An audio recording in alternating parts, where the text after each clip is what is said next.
You ask Tiger to calculate.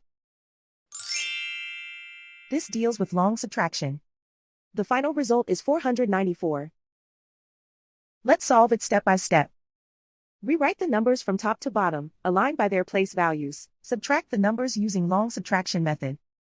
Because the upper digit, 3, in the ones column is too small to get a positive difference, borrow 1 from the digit, 8, in the next number place which becomes 7, and get 13.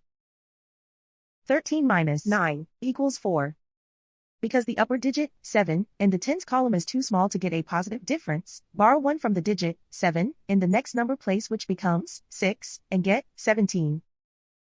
17 minus 8 equals 9.